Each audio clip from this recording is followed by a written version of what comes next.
सा पद सा पद सा पद सा पद सा गसद गसद गसद गसद गसद रे ग म रे ग म रे ग म रे ग म रे ग म पद म प ग म रे ग रे सा। यीशु की वाणी जीवन ज्योति, यीशु की वाणी आत्मा शक्ति, यीशु की वाणी जीवन ज्योति, यीशु की वाणी आत्मा शक्ति। जो इस वाणी पे है चलता अनंत जीवन मुक्ति पाता। जो इस वाणी पे है चलता अनंत जीवन मुक्ति पाता।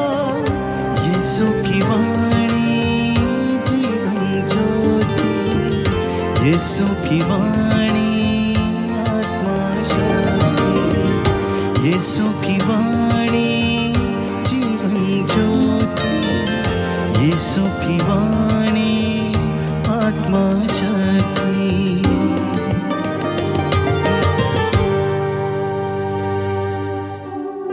प्रियजनों, इस वक्त हमारा घर प्रभु की महिमा से भरा हुआ है।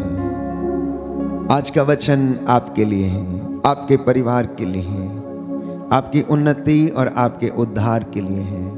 प्रभु से कहना कि प्रभु मैं इस वचन को ग्रहण करता हूँ, मैं इस वचन के द्वारा अनुग्रह रिसीव करता हूँ और ये वचन आपके बंधनों को तोड़ेगा।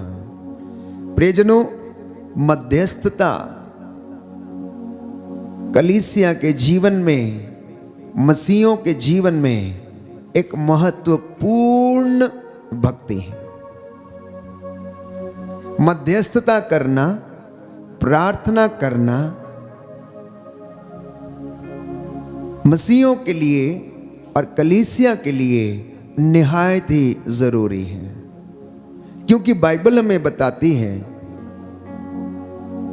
संत पौलुस लिखता है कि ईसा मसीह ईश्वर का पुत्र, मानव और पिता के बीच में मेल कराने वाला व्यक्ति और हमारा मध्यस्थ है, जो निरंतर पिता के दाहिने विराजमान रहकर हमारे लिए प्रार्थना करता है।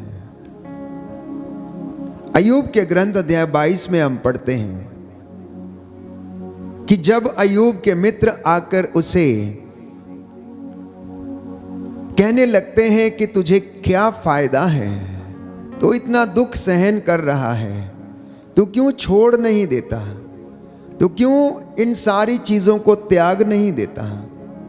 प्रियजनों, बाइबल हमें बताती है कि अय्यूब अपने उन मित्रों के लिए प्रार्थना करता है, वह उनके लिए मध्यस्थता करता है। और जब अय्यूब अपने मित्रों के लिए प्रार्थना करता है तो ईश्वर अय्यूब की प्रार्थना भी सुनता है। वो अय्यूब को सब चीजें दुगनी मात्रा में लौटा देता है, क्योंकि प्रभु ये कहता है कि तुम मुझे पुकारो और मैं तुम्हें उत्तर दूंगा। हम देखते हैं कि इजराइलियों और परमेश्वर के बीच में सबसे बड़ा मध्यस्थ था मूसा,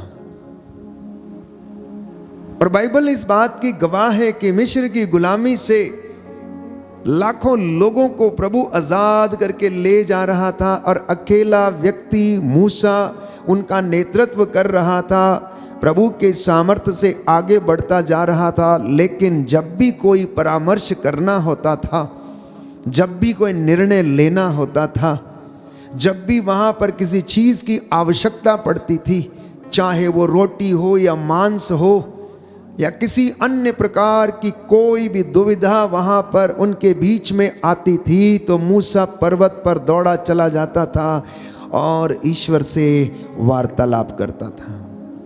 वो ईश्वर से बातें करता था, वो अपने भाइयों, इजरायली भाइयों के लिए मध्यस्थता करता था और उनके लिए निरंतर क्षमा की याचना करता था और कहता था कि मेरा प्रभु क्रोध ना करे, इनका हृदय बचपन से बुराई की ओर है, प्रभु इन्हें क्षमा कर, ये तेरी प्रजा है, ये तेरे चुने हुए लोग हैं, तू ही इन्हें मिस्र की गुलामी से निकाल कर लाया है। तो इसलिए शिकायत करने से ज़्यादा अच्छा है कि कलीसिया के लोग, विश्वासी भाई और बहन, और वे लोग जो अपने आप को ज़्यादा धर्मी समझते हैं, आप लोग प्रार्थना करें, क्योंकि प्रभु ने आप लोगों को प्रार्थना करने के लिए चुना, पवित्रताई में बुलाया।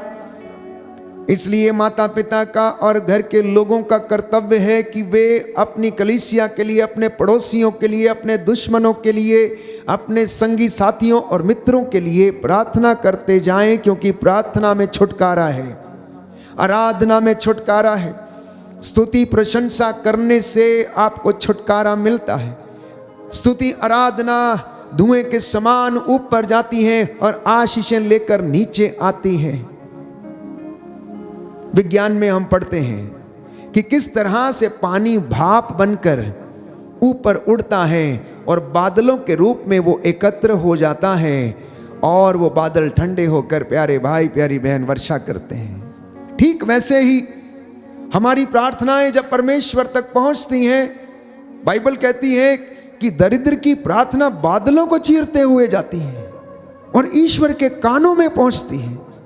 और प्रभु ये कहता है कि अब मैंने इनके आंसुओं को देख लिया, अब मैंने इनके दुखों को जान लिया, मैं इनके आचरण से भली भांति परिचित हूँ, मेरी आंखें सब कुछ देख रही हैं, मैं भले और बुरे दोनों पर सूरज उगा रहा हूँ। अब आप पूछेंगे कि अगर परमेश्वर ये सब करता है तो बुराई को पनपने क्यों देता है, वो क्यों इन तमाम चीज़ों को खत्म नहीं कर देता? प्रियजनों, परमेश्वर भला और अच्छा है, सच्चा है, वो सहनशील है, वो दयालु है, वो इंसान को समय देता है, समय देता जाता है प्रायश्चित करने का, अपने आप को पवित्र करने का, अपने आप को शुद्ध करने का, ईश्वर की कृपा में बढ़ने का। इसीलिए बहुत सारे लोग जो बुराई के रास्ते पर चलते हैं, बुराई करते जाते, लेकिन अगर बुराई से विमुख नहीं होते तो उनका अंत भी बहुत बुरा होता है। लेकिन इसका यह मतलब नहीं है कि धर्मी जो इस दुनिया से जल्दी चला जाता है परमेश्वर उसको नजरअंदाज करता है। नहीं, परमेश्वर अपने भक्त की हड्डियों की रक्षा करता है। बोलिए आमीन, आमीन, हालेलुया, हालेलुया। हे प्रभु यीशु, हे प्रभु यीशु, मैं विश्वास करता हूँ मैं विश्वास करता आप मेरी रक्षा करते हैं। आप मेरी रक्षा हालेलुया, हालेलुया, हालेलुया, हालेलुया। तो बाइबल में बताती है सुंदर वचन, याकूब के पत्र अध्याय 5 में हम पढ़ते हैं पद संख्या 13 से 15 में कि यदि आप लोगों में कोई कष्ट में हो तो वह प्रार्थना करे, कोई प्रसन्न हो तो वह भजन गाए, कोई अस्वस्थ हो तो कलीसिया के अध्यक्षों को बुलाए और वे प्रभु के नाम पर उस पर तेल का विलेपन करने के बाद उसके लिए प्रार्थना करें। बुलाइए प्रभु के नाम पर अध्यक्षों को, कलीसिया के अध्यक्षों को, और अपने रोगियों को ले जाइए प्रभु के चुने हुए लोगों के पास और उनसे कहिए कि इन पर हाथ रखकर प्रार्थना करें, और वो उन पर तेल का विलेपन करके प्रार्थना करेगा। और बाइबल कहती है वह विश्वासपूर्ण प्रार्थना रोगी को बचाएगी और प्रभु उसे स्वास्थ्य प्रदान करेगा।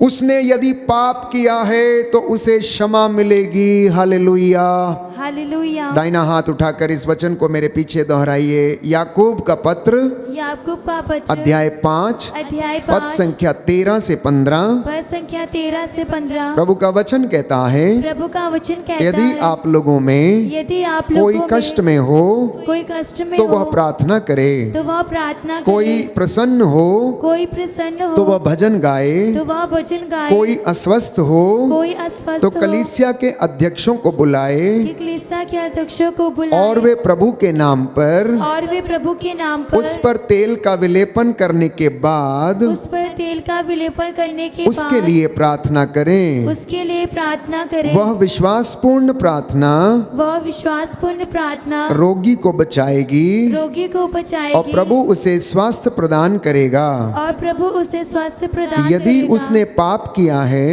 यदि उसने पाप तो किया उसे है क्षमा मिलेगी। तो उसे क्षमा मिलेगी। Hallelujah, hallelujah, hallelujah. हालेलुया। तो प्रियजनों, हम अक्सर देखते हैं कि लोगों के पास शिकायतों का पिटारा है। हर दिन इंसान ना जाने कितनी शिकायतें करता है। भोजन के लिए शिकायत है, कपड़ों के लिए शिकायत है, बच्चों के लिए शिकायत है, आर्थिक तंगी है तो शिकायत है। अधिकांशतः हमारे मुख से शिकायत निकलती है।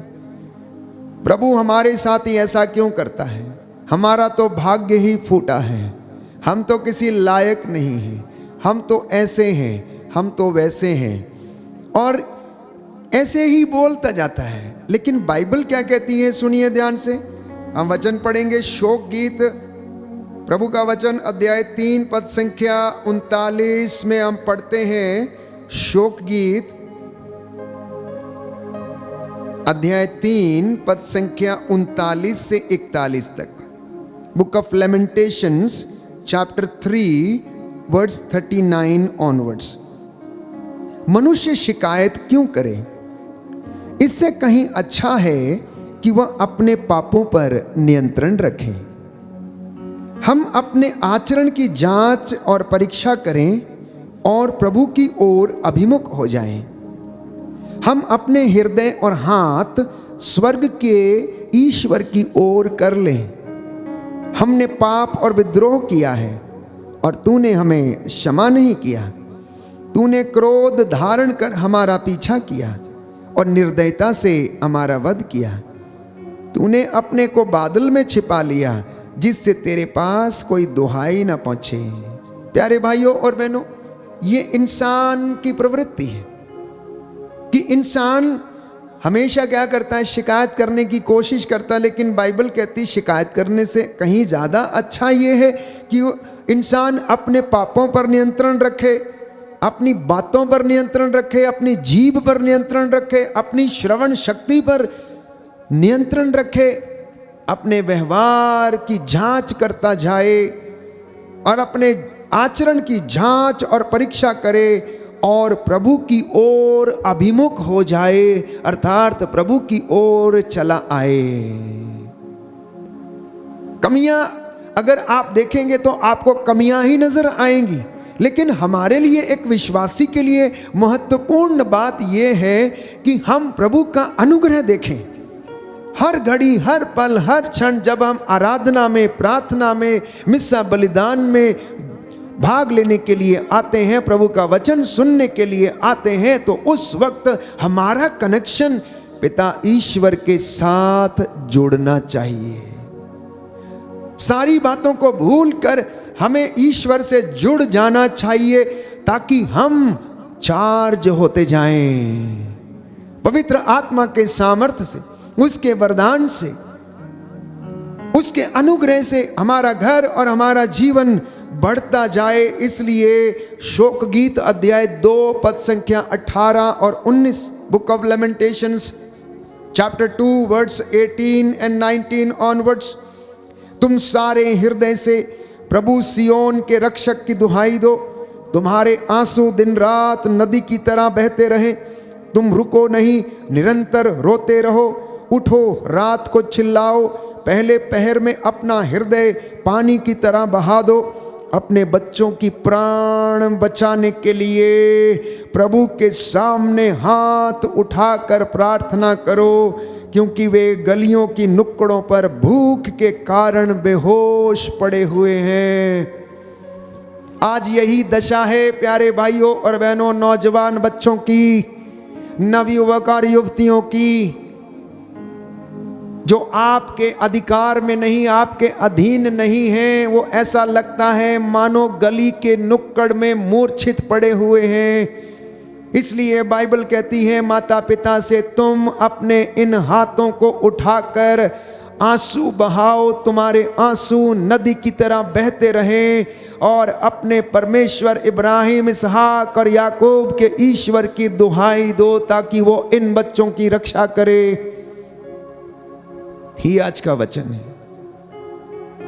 इसलिए माता पिता को प्रभु आज की संध्या वंदना के दौरान आमंत्रित कर रहा है कि अपने बच्चों की शिकायत करने से कहीं ज्यादा अच्छा है कि आप उनके लिए घुटनों पर आकर प्रार्थना करें। उनकी बुराई करने से ज्यादा अच्छा है कि आप उनके लिए प्रार्थना करें, क्योंकि वो आपके बच्चे हैं। जो आपके मुख से निकला वही उनके जीवन में पूरा होगा।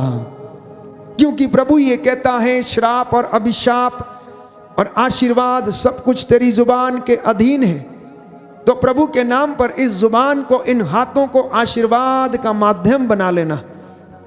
प्रभु के नाम पर इन हाथों को प्रभु की दुहाई देने के लिए उठाना, इन आंसुओं को प्रभु के लिए बहा देना, और वो आपको और आपके बच्चों को आशीष प्रदान करेगा। बोलिए आमीन, आमीन, हालेलुया, हालेलुया, हालेलुया, हालेलुया। हे प्रभु यीशु, हे प्रभु यीशु, मैं ये वचन ग्रहण करता हूँ। मैं ये वचन ग्रहण इस करता हूँ। वचन के द्वारा इस वचन के द्वारा मेरे जीवन में, मेरे जीवन मेरे में, परिवार में, मेरे परिवार बच्चों में, के जीवन में बच्चों के जीवन में उद्धार आ जाए, उद्धार आ जाए, शांति आ जाए, शांति आ जाए, चंगाई आ जाए, चंगाई आ जाए। Hallelujah, hallelujah, hallelujah, hallelujah, hallelujah. Hallelujah. तो मध्यस्थता करना विश्वासियों के लिए और कलीसिया के लिए ये आदेश है।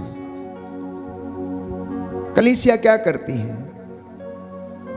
पुरोहित जो सुबह की, शाम की और दोपहर की जो प्रार्थना करता है, जिसे हम यूनिवर्सल प्रेयर्स कहते हैं, धर्म संघीय जीवन में धर्म बहने और धर्म पुरोहित, उनके हाथ में आपने कई बार देखा होगा ब्रीवियरी, जिसे हम इंग्लिश में कहते हैं, और हिंदी में दैनिक प्रार्थना।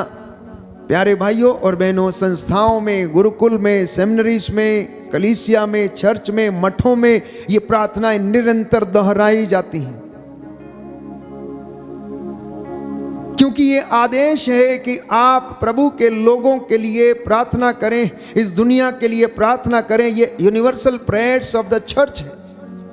ये पूरे संसार भर में जहां जहां पुरोहित, धर्म बहने, धर्म संगी और चुने हुए लोग रहते हैं, वहां पर इन प्रार्थनाओं को दोहराया जाता है। इतना ही नहीं, जब मिस्सा बलिदान अर्पित होता है, उसमें जो यूकरिस्त ये प्रार्थना दोहराई जाती है, निवेदन किया जाता है। जितनी बार मिस्सा बलिदान चढ़ता है, उतनी बार मृतकों के लिए और भाई बहनों के लिए, संत पिता के लिए, पुरोहितों के लिए, लोक धर्मियों के लिए ये निरंतर मध्यस्थता होती है और प्रार्थना होती है।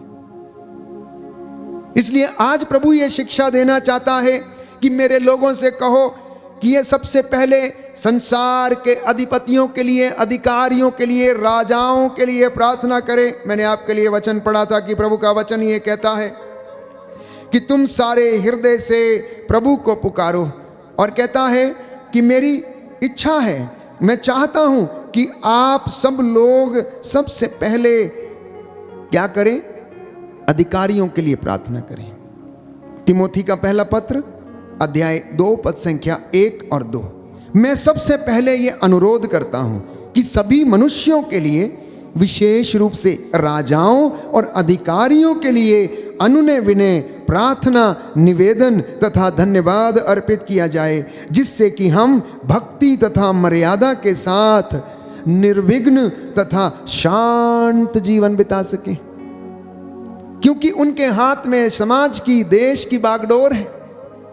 इसलिए हमारा कर्तव्य है कि हम उनके लिए प्रार्थना करें, ताकि वो शैतान के वश में ना पड़ जाएं, परंतु प्रभु के अधीन रहकर प्रभु के लोगों की सेवा करें, निस्वार्थ सेवा करें और अपनी जिम्मेदारियों को प्यारे भाइयों और बहनों निभाएं।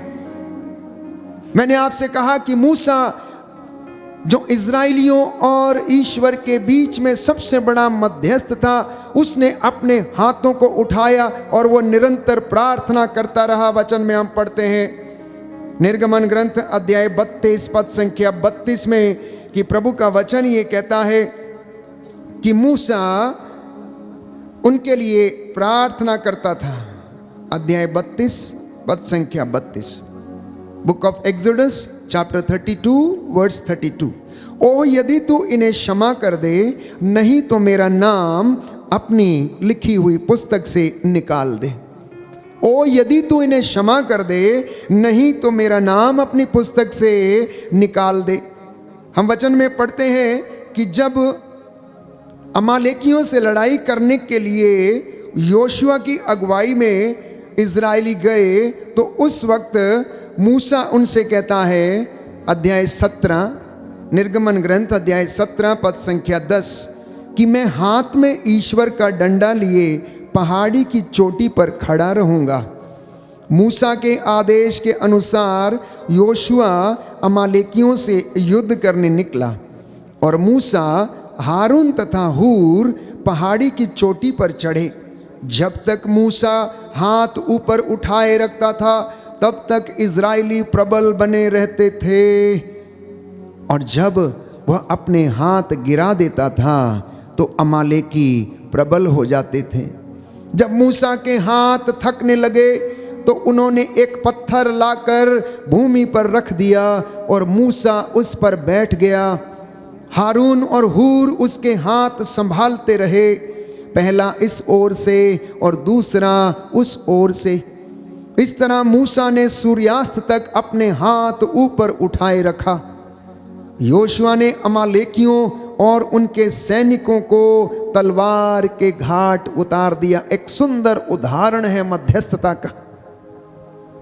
इसलिए माँ बाप के हाथ जब तक इबादत में ऊपर रहते हैं, प्रायश्चित में जब तक ये ऊपर रहते हैं, जब तक आपके जमीन घुटनों पर, जब तक आपके घुटने जमीन पर रहते हैं, आपके बच्चे हारेंगे नहीं, आपके बच्चे दुर्दिन नहीं देखेंगे, आपके बच्चे शैतान के वश में नहीं पड़ेंगे।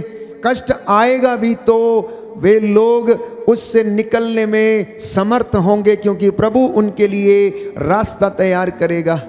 ये आज प्रभु हमसे कहना चाहता है। इसलिए संसार की अनेक बातों को छोड़कर मध्यस्थता करना सीखें।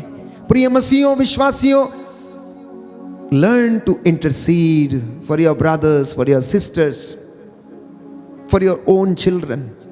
जिस किसी से आपको शिकायत है, यदि कोई आपका शत्रु है, तो उसके लिए प्रार्थना करना। आपको याद है, बाइबल हमें बताती, प्रेरितों के कार्यकलाप में जब पौलुस और सीलस बंदी गृह में थे, प्यारे भाइयों और बहनों, तो कलीसिया आग्रह के साथ प्रार्थना कर रही थी, हाथों को उठाकर मध्यस्थता कर रही थी। हर एक घर में प्रभु के दासों को छुड़ाने के लिए बंदी गृह से प्रार्थना हो रही थी। प्रार्थना में बहुत ताकत है। प्रार्थना प्यारे भाइयों और बहनों चमत्कार करती है।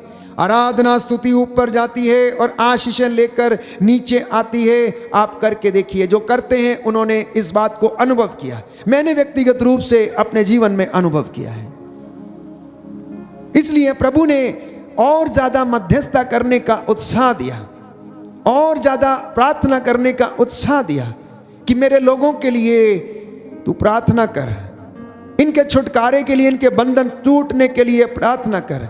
यदि अकेला मूसा, प्यारे भाइयों और बहनों, जब वो 8 लाख लोगों को मिस्र की गुलामी से आज़ाद किए हुए लेकर जा रहा था, मरुभूमि में लेकर जा रहा था, और परमेश्वर उसकी रक्षा कर रहा था, तो आप लोग भी समझ लीजिए कि यदि आप अपने लोगों के लिए प्रार्थना करेंगे तो वैसे ही आपकी सहायता भी परमेश्वर करेगा, जैसे वो मूसा की करता था। इसलिए उसने कहा, डर मत, चिंता मत कर, मैं तेरे साथ हूं। जैसे मैं अपने दासों के नबियों के साथ था, मैं तेरे साथ भी रहूंगा। तो प्रवक्ता ग्रंथ अध्याय 3 पद संख्या 20 में हम पढ़ते हैं कि तुम जितने अधिक बड़े होते जाते हो, उतने ही तुम नम्र बनो। व्यक्ति विशेष के लिए यह स्वाभाविक है कि वह अपने जीवन में उच्च पद पर आसीन होना चाहता है और अधिक मेहनताना चाहता है, अधिक कमाना चाहता है।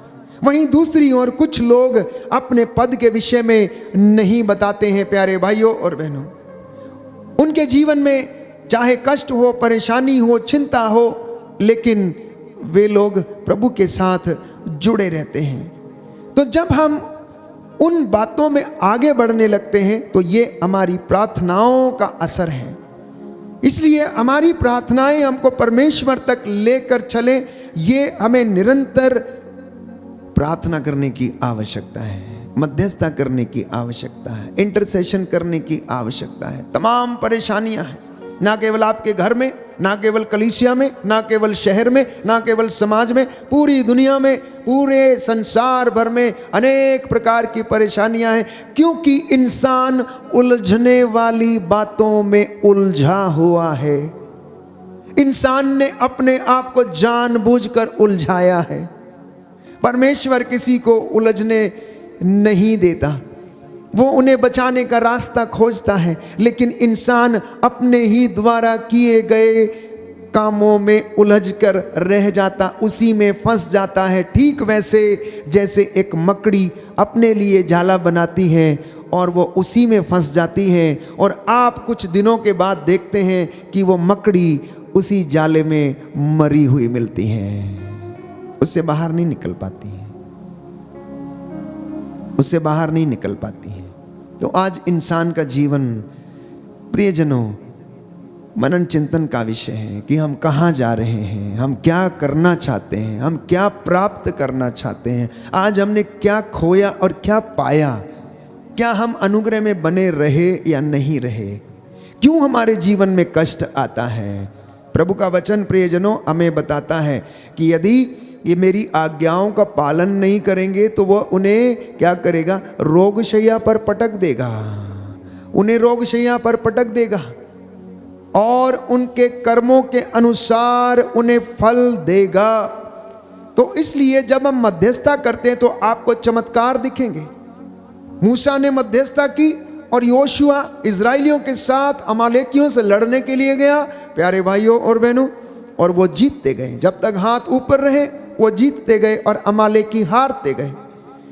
लोगों ने, प्रेरितों के कार्यकलाप में हम वचन में पढ़ते हैं, अपने घरों में आग्रह के साथ प्रार्थना किया और बंदी गृह में प्रभु के चेलों के बंधन खुल गए, उनकी बेड़ियां टूट गईं। इतना ही नहीं, प्रभु यीशु जो स्वयं प्रार्थना करने वाला व्यक्ति था, आदत के अनुसार नित्य प्रतिदिन पहाड़ी पर जाकर संध्या समय पिता से बातें किया करता था, मशवरा किया करता था। तो हम जो इंसान हैं, कमजोरियों का इंसान जो पुतला है, उसे कितना दृढ़, कितना शांत और कितना विश्वास में भरा होना चाहिए, ये आज के मनन चिंतन का विषय है। हमें कितनी प्रार्थना करनी चाहिए, कितनी मध्यस्थता करनी चाहिए। कुछ लोग पूछते हैं, फादर हमें कितनी प्रार्थना करूं, सुबह तो करता हूं, समय ही नहीं मिलता है, समय नहीं मिलता, आना चाहता हूं, आ ही नहीं पाता हूं। प्यारे भाइयों और बहनों, प्रभु का दरबार हमेशा खुला रहता है। जैसे आप सरकारी दुकान में, गल्ले की दुकान में अपना राशन कार्ड लेकर जाते हैं और वहाँ से क्या लेके आते हैं, राशन लेके आते हैं, वैसे ही प्रभु का दरबार भी खुला रहता है। आप अपनी मन्नतें लेकर आइए और अनुग्रह लेकर आप घर जाइए। प्रभु की कृपा हर दिन नई है, कभी पुरानी नहीं होती है। हम सोचते हैं कि हम रोज एक ही प्रार्थना दोहराते हैं और ये पुरानी हो गई है, अब कुछ नया सुनना चाहिए, कुछ नया आना चाहिए। लोग प्रार्थना से बोर होने लगते हैं, एक ही प्रार्थना, उसी को रोज रोज दोहराएं, उसी को, वही पुरानी रट्टू तोते वाली प्रार्थना। प्यारे भाइयों और बहनों, वो तो मात्र शब्द हैं, लेकिन नयापन जो है वो आपके विचारों में आना चाहिए, नयापन जो है आपकी बातों में आना चाहिए, जो नयापन है आपके उठने बैठने में आना चाहिए, नयापन आपके प्रार्थना दोहराने में आना चाहिए, नयापन आपके स्वीकृति प्रायश्चित में आना चाहिए, तब आपका कल्याण होगा। क्योंकि बाइबल हमें बताती है कि ये जो वचन हम रोज दोहराते हैं, ये जीवंत वचन है। जितनी बार आप इसका इस्तेमाल करते हैं, उतनी बार उनका प्रभाव उतना ही रहता है जितने वो प्रभावित हैं। इसलिए एजेकियल नबी के ग्रंथ अध्याय 8 में हम पढ़ते हैं कि परमेश्वर का वचन भस्म कर देने वाली आग है, भस्म कर देने वाली आग। और वो परमेश्वर हमसे ये कहता है कि मैं आग की दीवार बनकर इनके चारों ओर खड़ा रहूंगा और इनकी रक्षा करूंगा। यदि हम रोज हालेलुया कहते हैं या होसाना गाते हैं, वही आराधना के गीत गाते हैं, तो प्रियजनों फर्क जानते हैं किस चीज में है? फर्क हमारी डिस्पोजिशन में है कि हम उन गीतों को कल कैसे गाया था और आज कैसे गा रहे हैं और कल कैसे गाएंगे। उस वक्त हमारा रवैया क्या था, हमारी सोच क्या थी, हम किस सोच से उस गीत को गा रहे हैं, हम किस सोच से प्रभु के सामने आए हैं। हम लोगों को लुभाने के लिए नहीं, दिखाने के लिए नहीं, परमेश्वर से बातें करने के लिए आते हैं।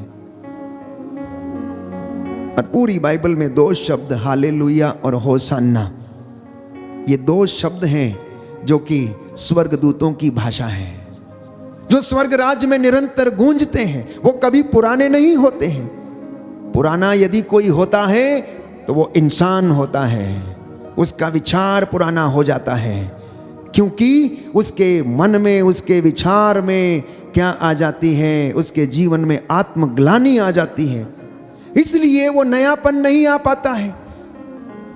प्यारे भाइयों और बहनों, आज प्रभु हमसे ये चाहता है कि तुम मेरे पास लौटो, तुम मेरी दुहाई दो और मैं तुम्हारी पुकार सुनूंगा। जब जब तुम मुझे पुकारोगे मैं तुम्हें सुनूंगा, मैं तुम्हें आवाज दूंगा, मैं तुम्हारी आवाज को सुनूंगा। अब बच्चा मम्मी को मम्मी कह के बुलाता है ना, बोलिए हाँ या ना। जिंदगी भर अपनी मम्मी को मम्मी ही कहता है, और कुछ कहता है क्या? तो क्या मम्मी शब्द पुराना हो जाता है, या मम्मी पुरानी हो जाती है, या नई हो जाती है? कैसी हो जाती है मुझे बताइए। वो जैसी थी वैसी ही रहती है, शब्द भी वैसा ही रहता है। फर्क किसके ऊपर पड़ता है? बच्चे के ऊपर, कि किस भाव से वो मम्मी को बुलाता है। क्रोध में बुलाता है, पाप में बुलाता है, प्रेम से बुलाता है, फर्क वहां पर पड़ता है। और उसके बोलने में, कहने में उसका रिश्ता जो है वो नजर आता है, वो रिश्ता नजर आता है। तो मध्यस्थ प्रार्थना में, आराधना में, प्रार्थना में शब्दों का महत्व नहीं है, हमारी इनर डिस्पोजिशन का महत्व है। हमारी इनर डिस्पोजिशन का महत्व है कि हमारी इनर डिस्पोजिशन कैसी है।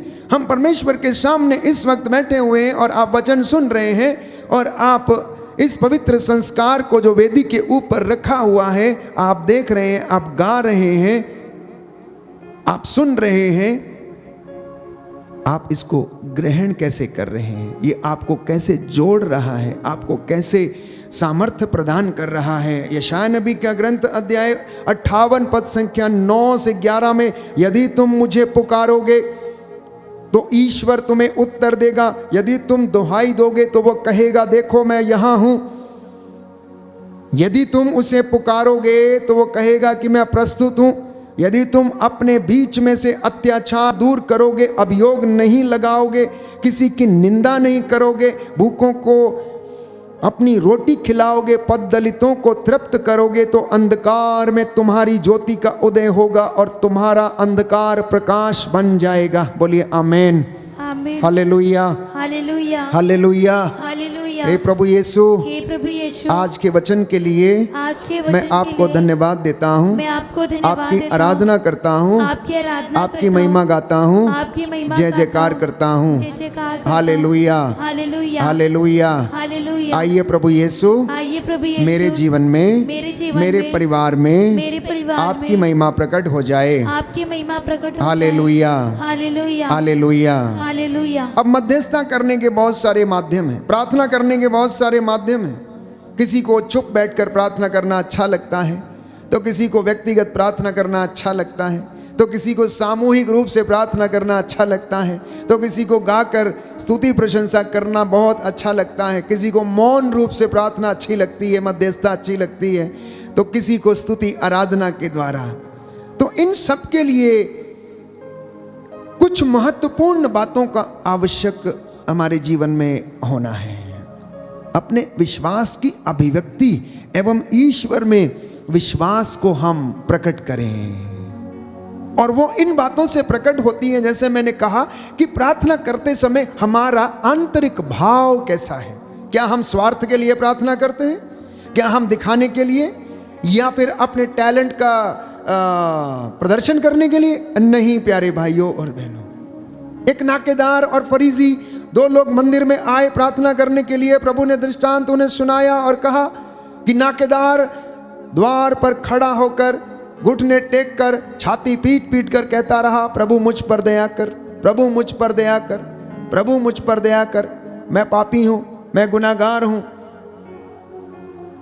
और फरीसी छाती ठोक कर कहता रहा कि मैं दशमांश देता हूं, मैं ये काम करता हूं, मैंने इतने पुण्य के काम किए हैं, और अपने सारे लिस्ट प्रभु को गिना कर चला गया है। ऐसा लग रहा था जैसे कि परमेश्वर को मालूम नहीं है। और बाइबल कहती है कि परमेश्वर की आंखें सब कुछ देखती हैं, वो हृदयों की थाह लेता है, वो बाहरी रूप नहीं देखता है, वो आंतरिक हृदय देखता है, अंतर मन को देखता है। कभी कभी हमारे जीवन में हम देखते हैं कि इस हृदय में कितनी खोट है, कितनी ईर्ष्या है, कितना अहंकार है, और हम जिंदगी उसी में बिता लेते हैं, उसी में बिता लेते हैं। तो आज बाइबल हमें आमंत्रित करती है कि निराशाजनक परिस्थिति में भी आशा के साथ विश्वास करना, ये इनर डिस्पोजिशन है।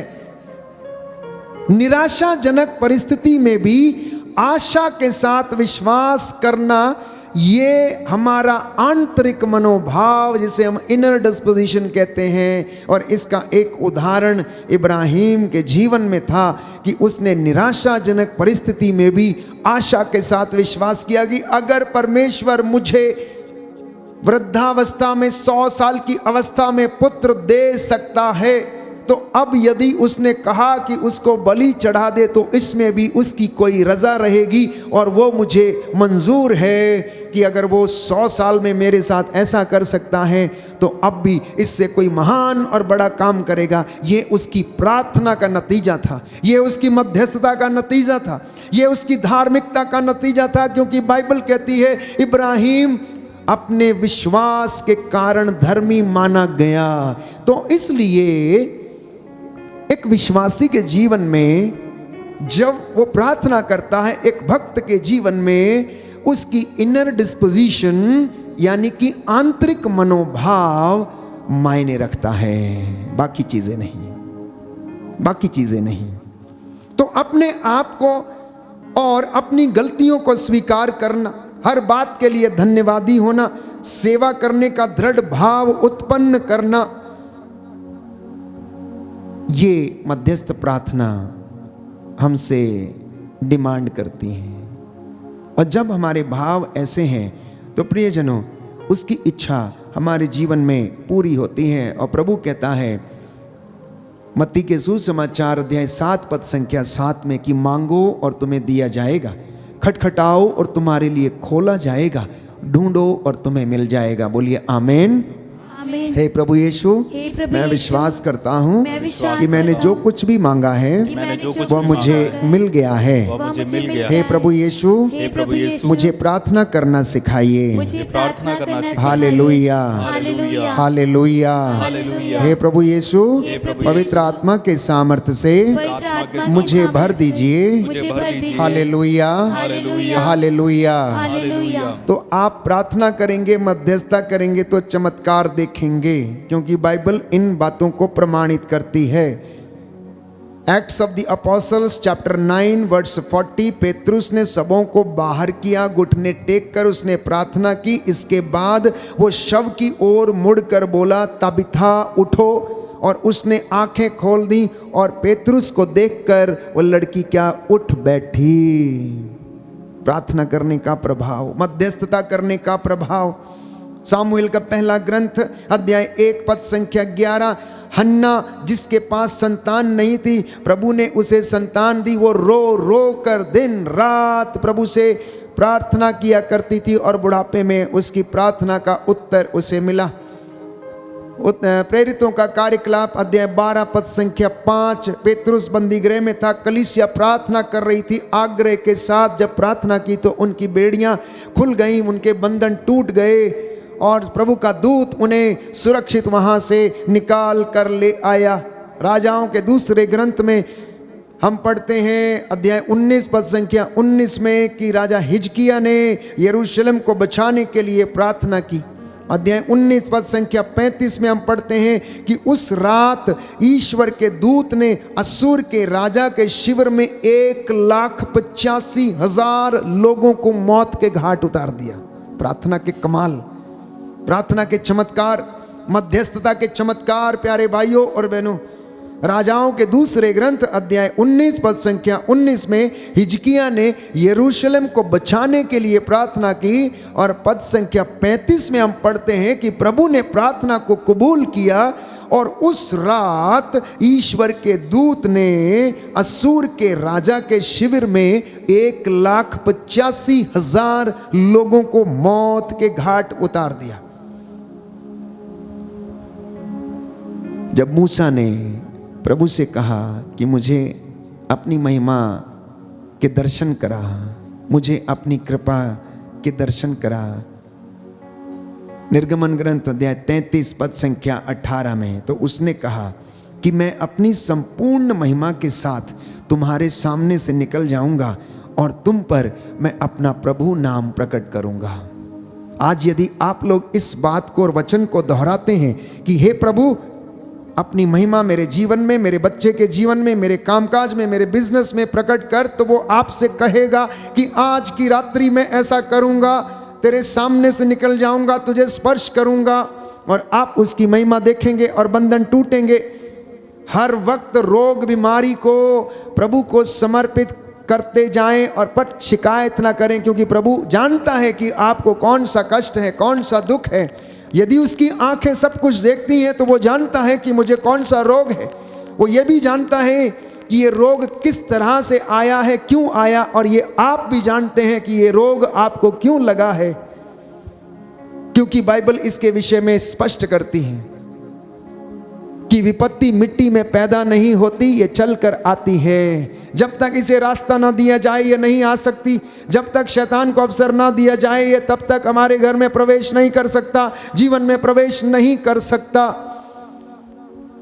लेकिन प्रभु हमें छुड़ाने के लिए क्या करता है? रास्ता देखता रहता है, योजनाएं बनाता रहता है, हमें अपनी ओर आमंत्रित करता रहता है। आइए हम प्रार्थना करें, मध्यस्थता करें अपने परिवारों के लिए। अगर आपका बच्चा बीमार है तो मध्यस्थता करें। अगर आपका बच्चा या आपका पति नशा करते हैं या अन्य किसी बुरी संगति में है तो उन्हें समर्पित करें। अपनी पत्नी को आप समर्पित करें। यदि उसको क्रोध है, ईर्ष्या है, घृणा है तो आप उसे समर्पित करें। प्रार्थना और आराधना में छुटकारा है प्रियजनों। प्रार्थना बंधनों को तोड़ देती है, स्तुति आराधना ऊपर जाती है, आशीष लेकर नीचे आती है। अपने आप को शुद्ध करें, पवित्र करें। यहोशुआ के ग्रंथ में हम पढ़ते हैं, कल प्रभु तुम्हारी आंखों के सामने चमत्कार करेगा। कल क्या, आज रात्रि आपके जीवन में चमत्कार होंगे। मैं आपको विश्वास दिलाता हूं कि आज जितने लोगों ने इन वचनों को ग्रहण किया है, आपके जीवन में प्रभु ने आपको स्पर्श कर दिया, चंगाई दे दी है।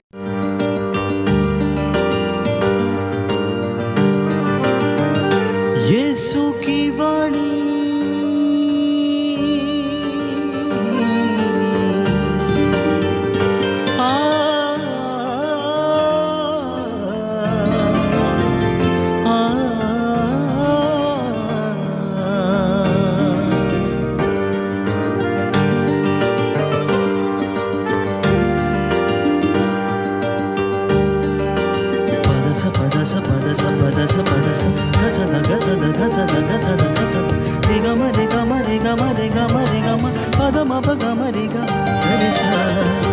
यीशु की वाणी जीवन ज्योति, यीशु की वाणी आत्मा शक्ति, यीशु की वाणी जीवन ज्योति, यीशु की वाणी आत्मा शक्ति।